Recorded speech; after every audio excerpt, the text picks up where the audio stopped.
Hello everyone, welcome to again guys. So guys, today's topic is SDLC।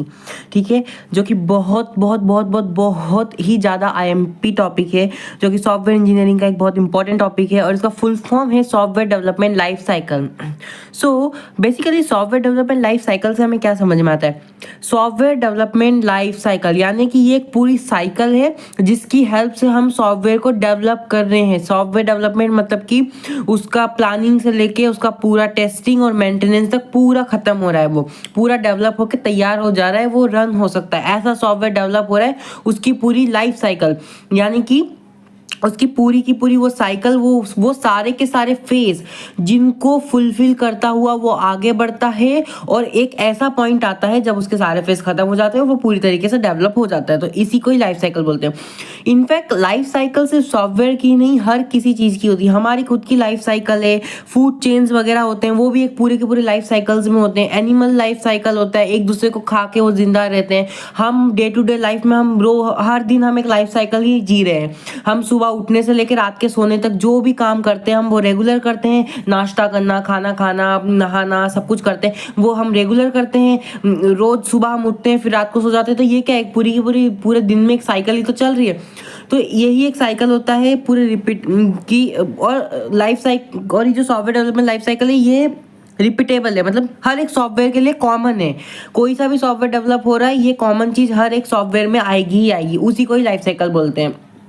क्यों? जैसा क्यों जैसे हम लोग हैं, अब जैसे मैंने कहा कि हम लोग रात को सोते हैं फिर सुबह उठते हैं। तो हम जो ये पूरी की पूरी साइकिल कर रहे हैं, ठीक है, हम रिपीट नहीं करते हैं। आज करा, फिर हम कल फिर से सुबह उठेंगे, फिर कल से फिर से रात को सोएंगे। हम ये पूरा रिपीट नहीं कर रहे हैं ना। तो उसी तरह सॉफ्टवेयर डेवलपमेंट लाइफ साइकिल भी जो होता है ना, वो जो सारे फेज होते हैं जिनकी हेल्प से ये पूरी की पूरी लाइफ साइकिल बनती है, वो हर एक सॉफ्टवेयर के लिए रिपीटेबल होता है, यानी कि हर एक सॉफ्टवेयर के लिए कॉमन होता है।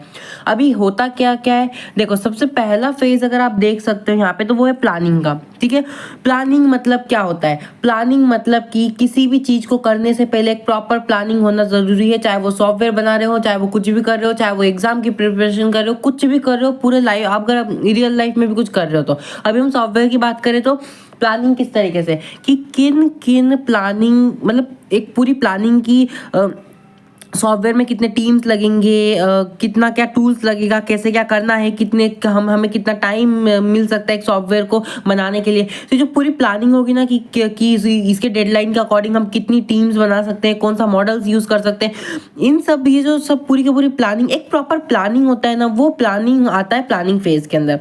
कि पूरी तरीके से एक प्लानिंग रेडी करना, जितने भी हमारे जितना कितना कॉस्ट वगैरह लगेगा, ये सारी चीजें, तो ये सब एक पूरी प्लानिंग हो जाती है। ठीक है, उसके मतलब एक पूरी प्लानिंग होती है जिसकी हेल्प से हम सॉफ्टवेयर को डेवलप कर रहे होते हैं। ठीक है, एक स्टेप बाय स्टेप प्लान करके रख रहे होते हैं। उसके बाद आ जाती है हमारी रिक्वायरमेंट गैदरिंग। सेकंड आ जाता है हमारा रिक्वायरमेंट गैदरिंग। रिक्वायरमेंट गैदरिंग का क्या मतलब होता है? ये एक ऐसा फेज होता है जिसमें क्लाइंट और जो मेरा क्लाइंट और मेरा जो डेवलपर होता है वो साथ में काम कर रहा होता है। ठीक है, रिक्वायरमेंट गैदर करना बहुत इंपॉर्टेंट है, ये सबसे इंपॉर्टेंट फेज है। इसके बिना तो आगे कुछ बढ़ ही नहीं सकता। ठीक है, और हाँ, एक चीज और, हम यूं भी कह सकते हैं कि जो सॉफ्टवेयर डेवलपमेंट लाइफ साइकिल है ना, ये एक लीनियर सीक्वेंस में, ये जो पूरी लाइफ साइकिल चल रही है ना, ये एक लीनियर सीक्वेंस में चल रही है और ये एक दूसरे पर डिपेंडेंट भी, हम ऐसा भी बोल सकते हैं। क्योंकि एक बात बताओ, अगर हम प्लानिंग नहीं करेंगे तो हम रिक्वायरमेंट, मतलब हम प्लानिंग वगैरह करके ही तो हम रिक्वायरमेंट वगैरह गैदर करेंगे। अगर हम रिक्वायरमेंट ही गैदर नहीं करेंगे तो हम डिजाइन किस चीज़ का बनाएंगे? ठीक है, इस चीज़ को मैं आगे बताऊंगा कि मेरा कहने का क्या मतलब है। रिक्वायरमेंट गैदरिंग का मतलब है मेरी सॉफ्टवेयर एक्चुअली किस बेस पे है, कैसा है, वो आखिर वो किस बेस पे बन रहा है। क्या वो स्कूल से रिलेटेड कोई सॉफ्टवेयर है, क्या वो ई-कॉमर्स से रिलेटेड कोई सॉफ्टवेयर है, क्या वो गेम से रिलेटेड कोई, तो वो पूरा, अब वो जिससे रिलेटेड है वो किस चीज से रिलेटेड है, आखिर उस सॉफ्टवेयर का स्पेसिफिक काम क्या है, किस लिए वो बन रहा है। तो वो एक रिक्वायरमेंट भी तो होती है कि यूजर जो है, जो मेरा क्लाइंट है, जो मुझसे, जो डेवलपर से ये बनवा रहा है, वो किस बेस पे बनवा रहा है, उसे बनाना क्या है। तो वो रिक्वायरमेंट भी तो मुझे उससे चाहिए कि आखिर वो सॉफ्टवेयर बनवा रहा है तो उसको सॉफ्टवेयर में क्या क्या चाहिए। उसे यहाँ एक बटन चाहिए, सबसे पहले एक लॉगिन पेज चाहिए, फिर उसको इस तरीके से पूरा डिजाइन चाहिए, उसको चाहिए क्या। तो वो पूरा रिक्वायरमेंट हमें क्या करना पड़ता है, उससे ही तो गैदर करना पड़ता है। जैसे कि अगर अगर हम रियल लाइफ एग्जांपल की बात कर ले, अगर हम घर बना रहे हैं, जैसे अगर हम घर बना रहे हैं या फिर हमारे घर में शादी है तो हम डेकोरेशन करवा रहे हैं, तो अगर हम किसी को हायर करते हैं तो हम ही उसको अपनी पूरी रिक्वायरमेंट बताएंगे ना कि देखो भाई, थोड़ा वो हमें डिजाइन वगैरह दिखाएगा तो हम उसको बताएंगे ना कि देखो भाई ये बहुत अच्छा लग रहा है, यहाँ पे इस हॉल पे ये डिजाइन कर देना, अंदर वाले रूम पे ये डिजाइन बना देना, वहाँ पे ये सजा देना, वहाँ पे ये सजा देना, इस तरीके से बताते हैं कि नहीं। तो हमें रिक्वायरमेंट तो गैदर करने की जरूरत है, तो हम रिक्वायरमेंट गैदर कर लेते हैं, ठीक है। इसके अंदर सारी चीजें आ जाती है कि कैसा क्या बनेगा, सॉफ्टवेयर नहीं बनेगा, उसकी डिजाइनिंग वगैरह के बारे में कि ऐसा ऐसा डिजाइन, मतलब जो डिजाइनिंग के लिए क्या क्या रिक्वायरमेंट वगैरह है वो सब रिक्वायरमेंट हम उससे ले लेते हैं।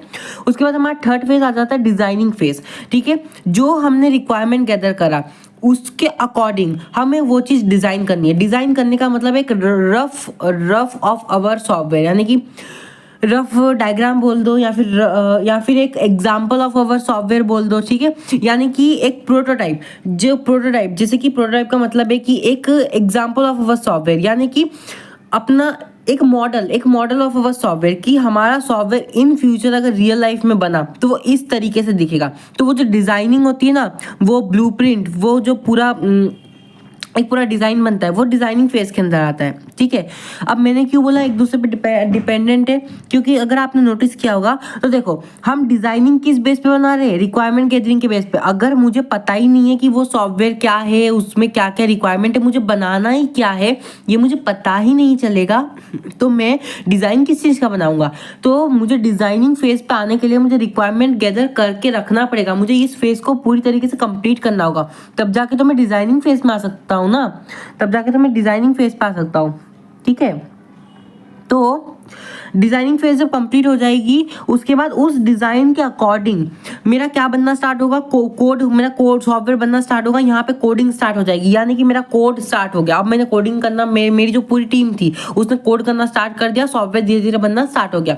अच्छा, डिजाइनिंग में मैं एग्जाम्पल और लेता हूँ कि जैसे रियल लाइफ एग्जाम्पल की अगर बात कर लेते हैं, जैसे हमारा घर वगैरह बनता है, तो ऐसा तो नहीं है कि हमारा घर डायरेक्ट बनना स्टार्ट हो जाता है, ठीक है। हमने रिक्वायरमेंट उसको दे दी, हमने मान लो मुंह से बता दिया कि मेरे को यहाँ मतलब एक काम करो, मुझे 2 बहुत अच्छे कमरे चाहिए, एक लेट बाथ चाहिए, ऐसा वैसा चाहिए, एक हॉल चाहिए, किचन चाहिए।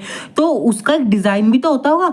मेरा प्लॉट है, मेरे प्लॉट के अकॉर्डिंग जो मेरा आर्किटेक्ट होगा वो एक डिजाइन भी तो क्रिएट करेगा कि देखो यहाँ से पहले ये मेन गेट होगा, मेन गेट से आप लेफ्ट साइड जाओगे तो आपको एक वॉशरूम मिलेगा, आप सीधे सीधे जाओगे तो आपको आखिरी में एक मेन कमरा मिलेगा। एक डिजाइन भी तो होता है। ऐसे थोड़ी ना मुंह उठा के ऐसे थोड़ी ना ईंट और पत्थर ले जाके यूं रखना चालू कर दिया तो फिर तो कुछ और ही बन जाएगा।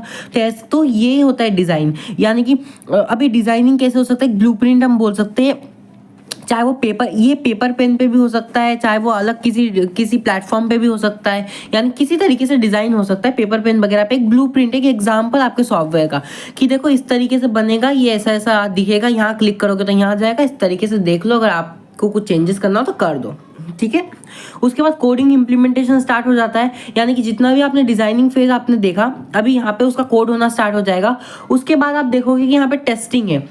टेस्टिंग जो होता है ना, ये आपको अगर आप CS ब्रांच के और अगर आप बीटेक कर रहे हो तो आपको 4th यूनिट एक पूरी की पूरी टेस्टिंग की एक यूनिट मिलेगी। और वैसे भी टेस्टिंग की एक पूरी यूनिट होती है, चाहे वो आप किसी भी उसमें हो, किसी भी यूनिवर्सिटी में हो। टेस्टिंग बहुत तरीके के होते हैं, अलग अलग टाइप से टेस्ट किए जाते हैं, ठीक है। सॉफ्टवेयर को टेस्ट करना भी सबसे इंपॉर्टेंट फेज आ जाता है। आप इनफैक्ट सॉफ्टवेयर को ही नहीं, रियल लाइफ एग्जांपल में किसी भी चीज को अगर आप एक एग्जांपल की बात करो तो जैसे आप कुछ भी खरीदने गए, लेट्स सपोज आप एक लैपटॉप खरीदने गए लैपटॉप के शोरूम पे, तो आपको वो बॉक्स दिखाया लैपटॉप का, आपको सैंपल दिखा दिया लैपटॉप का। अब वो आपने उसको फाइनल कर लिया, वो खोल के उसको चला के भी दिखाता है, सबको दिखाते हैं, ठीक है। अगर आप गाड़ी लेने गए हो तो आप गाड़ी को टेस्ट ड्राइव करके देखोगे कि मेरे अकॉर्डिंग, मेरे सेटिस्फेक्शन के अकॉर्डिंग वो गाड़ी है कि नहीं, मुझे चलाने में अच्छी लग रही कि नहीं, मैं ठीक, या फिर वो गाड़ी ठीक तरीके से चल रही है कि नहीं, हम उसको टेस्ट करके देखते हैं। तो हर एक चीज़ की टेस्टिंग बहुत ज़रूरी होती है कि वो सही तरीके से बनाए कि नहीं। तो जो टेस्टिंग है ना वो बहुत इंपॉर्टेंट होता है। सॉफ्टवेयर को भी टेस्ट किया जाता है, अलग अलग टेस्टिंग टेक्निक से सॉफ्टवेयर को टेस्ट किया जाता है। टेस्ट करके ये देखा जाता है कि वो सॉफ्टवेयर सही तरीके से, मतलब जिस रिक्वायरमेंट के लिए उसको दिया गया था वो उसे फुलफिल कर रहा है कि नहीं, यानी कि जैसा बनने को दिया था वो सॉफ्टवेयर वैसा बन रहा है कि नहीं, या फिर वो जो भी बना है वो अच्छी तरीके से वर्क कर रहा है कि नहीं, ठीक है। ये 2 तरीके से हो सकता है कि या तो आपके सॉफ्टवेयर डेवलपर जिन्होंने सॉफ्टवेयर डेवलप किया वो खुद टेस्ट कर दें, या फिर किसी टेस्टर को हायर करके उसे टेस्ट करवाए, ठीक है। वो डिपेंड करता है उस पे, बात की बात पे डिपेंड करता है, ठीक है। उसके बाद आ जाता है मेंटेनेंस फेज, ठीक है। टेस्टिंग के बाद कुछ एक थोड़ा टाइम मिल जाता है कि देख लो आपका सॉफ्टवेयर ऐसा बना है, अब आप यूज़ करके देख लो, अगर आपको इन अभी कुछ दिक्कत आ रही तो बता दो, उसको मेंटेन कर देंगे, यानी कि उसको अपडेट कर देंगे। मेंटेनेंस का मतलब एक तरीके से अपडेशन। या फिर अगर अभी सब कुछ ठीक है तो सॉफ्टवेयर जो है मेरा क्लाइंट वो लेके क्लाइंट को मेरा सॉफ्टवेयर मिल गया, इन फ्यूचर कभी साल वगैरह के बाद अगर इन फ्यूचर कभी मार्केट में कोई टेक्नोलॉजी न्यू आ गई या फिर कोई अलग रिक्वायरमेंट आ गई जिससे मेरे सॉफ्टवेयर को, या फिर कोई नया फीचर है जो मुझे अपने सॉफ्टवेयर में ऐड करना पड़ा, ठीक है, या मेरे सॉफ्टवेयर को अपडेट करना पड़ा, तो ये वो वाली फेज है कि इन फ्यूचर कभी मुझे नीड पड़ी तो मैं उसे मेंटेन करके रख सकता हूँ, ठीक है। तो और यहाँ पे जाके मेरा सॉफ्टवेयर डेवलपमेंट खत्म हो जाता है, क्योंकि मेंटेनेंस वगैरह हो गया। मान लो एग्जांपल फॉर अभी PHP पे काम चल रहा है और आगे जाके कभी कुछ और पे काम चलने लग गया, कोई और लैंग्वेज पे, कोई और टेक्नोलॉजी पे काम चलने लग गया, तो मुझे थोड़ा बहुत चेंजेस करना पड़ जाएगा अपने सॉफ्टवेयर में। तो वो लोग मुझे फिर से बोलेंगे कि हाँ ठीक है चेंजेस कर दो। ऑल उसके कॉस्ट वगैरह भी थोड़ी अलग होती है, उसका एक स्पेसिफिक अमाउंट होता है। तो वो बात की बात है, जब हम रियल लाइफ में काम करेंगे तब हम उस बारे में जानेंगे, बट अभी तो एज अ थियोरेटिकल हमें इतना ही जानना जरूरी है कि ये कुछ इंपॉर्टेंट फेजेस होते हैं जिसको हम एक लाइफ साइकिल बोलते हैं, जो कि पूरे सॉफ्टवेयर को डेवलप करने में हेल्प करती है। जो कि पहला आ जाता है प्लानिंग, दूसरा आ जाता है रिक्वायरमेंट गैदरिंग, फिर आता है डिजाइनिंग, फिर आता है कोडिंग जिसको इम्प्लीमेंटेशन भी बोल सकते हैं, फिर टेस्टिंग, फिर मेंटेनेंस। और ये एक लीनियर सिक्वेंशियल वे में चलता है, यानी कि पहले प्लानिंग होगा, उसके बाद हम मेंटेनेंस नहीं कर सकते क्योंकि मेंटेनेंस हो ही नहीं सकता, क्योंकि सॉफ्टवेयर बनाएंगे तो मेंटेनेंस कैसे होगा। तो उसके बाद हमें रिक्वायरमेंट ही गैदर करना होगा, फिर डिजाइनिंग, यानी कि एक लीनियर सीक्वेंस वे में चल रहा है। दूसरा, हर एक फेज एक दूसरे पे डिपेंडेंट है। क्यों? क्योंकि अगर मेरा रिक्वायरमेंट गैदर नहीं होगा तो मैं डिजाइन किस बेस पे बनाऊंगा, मेरा डिजाइनिंग नहीं बनेगा तो मैं कोड कैसे करूंगा, कोडिंग नहीं होगा तो टेस्टिंग किसका करूंगा, और अगर टेस्टिंग नहीं हुआ मतलब कि सॉफ्टवेयर बना ही नहीं तो मेंटेनेंस किसका होगा। तो एक दूसरे पे एक तरीके से हम बोल सकते हैं डिपेंडेंट भी है। तो यही था जो था आज का पूरा सॉफ्टवेयर डेवलपमेंट लाइफ साइकिल। ये इसको कर लेना, बहुत इंपॉर्टेंट टॉपिक है और आ जाता है RGB में। तो ऑल द बेस्ट।